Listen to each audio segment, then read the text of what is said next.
Hello बच्चों, कैसे हो आप सब लोग। आज हम पढ़ने जा रहे हैं पाठ 14 गधा कौन। पाठ परिचय।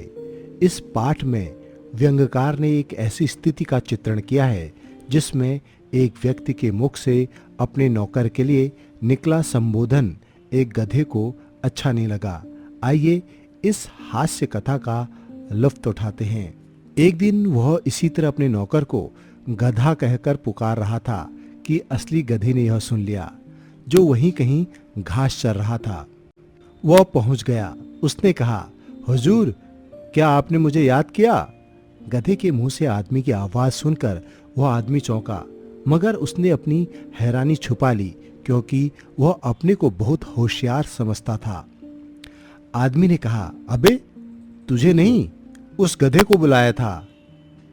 गधा आदमी और गधे में अंतर जानता था। उसने कहा, अगर उसे बुलाया था तो उसे गधा क्यों कहा? गधा तो मैं हूं। गधे को गधा कहो, आदमी को क्यों कहते हो? आदमी ने कहा, तो क्या तेरा अपमान हो गया? बिल्कुल हो गया। आदमी को गधा कहेंगे तो क्या आदमी का अपमान होगा? हो गया तो हो गया। मैंने गधे की इज्जत करने का कोई ठेका लिया है क्या? गधा अड़ गया। उससे मुक्ति पाना इतना आसान न था। उसने कहा, लेकिन हमने अपनी इज्जत को बचाने का तो ठेका लिया है। आपको यह बताना पड़ेगा कि उसे गधा क्यों कहा। आदमी ने कहा, इसलिए कहा क्योंकि वह मूर्ख है। गधे का तर्क वितर्क करने में विश्वास था। वह नहीं जानता था कि समझदार वही माना जाता है जो अपने से ताकतवर से बहस ना करे, झटपट आदेश का पालन करे। गधे ने कहा, तो आप सब गधों को मूर्ख मानते हैं? इस पर तो आदमी हो करता हुआ हंसा, फिर बोला, अरे गधे तो मूर्ख होते ही हैं, इसमें आश्चर्य की क्या बात है?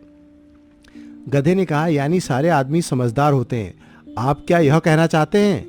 आदमी ने कहा, इनमें भी गधे होते हैं जैसे यह है। उसका इशारा अपने नौकर की ओर था। गधे ने कहा, जब तुम सारे आदमियों को आदमी नहीं मानते तो सारे गधे भी गधे कैसे हो सकते हैं? आदमी को तत्काल इसका जवाब न सूझा। इससे गधे का हौसला और बढ़ गया। उसने डांटा, भविष्य में कभी ऐसी भूल मत करना, समझे? आदमी को यह बात अखर गई।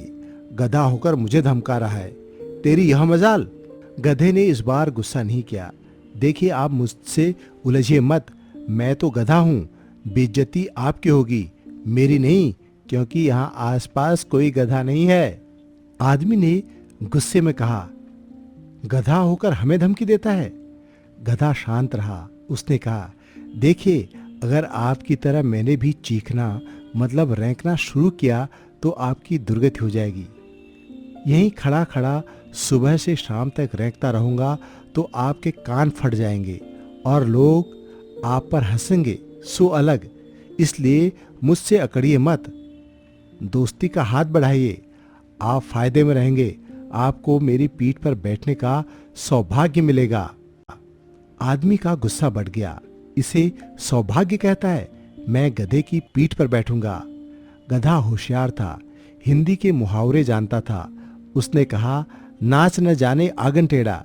गधे की पीठ पर चढ़ना भी एक कला है, हर किसी को यह नहीं आती, वह चाहे अपने को कितना भी समझदार क्यों न समझता हो। इतना सुनना था कि आदमी को ताव आ गया। उसने आओ देखा न ताव, वह गधे की पीठ पर चढ़ गया। गधे को इसी अवसर का इंतजार था। वह घोड़े की गति से दौड़ा। इससे आदमी के होश उड़ गए।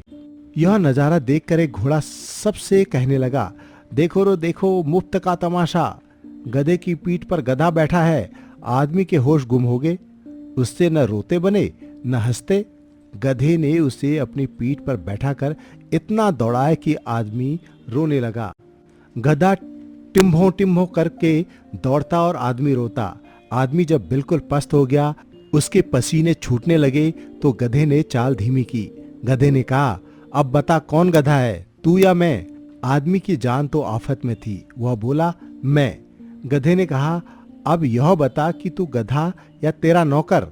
आदमी तो बेचारा फंसा हुआ था। उसने कहा, मैं गधा हूं, मेरा नौकर नहीं। गधे का अगला सवाल था, अब से गधे को क्या कहेगा? आदमी ने कहा, आदमी। गधे ने प्रति प्रश्न किया। गधे को गधा कहना मूर्ख, आदमी क्यों कहेगा? आदमी ने कहा, नहीं, उसे भी आदमी कहूंगा। गधा हंस नहीं सकता था, वह नहीं हंसा, लेकिन वह आदमी ऐसा रफू चक्कर हुआ कि फिर नहीं दिखा।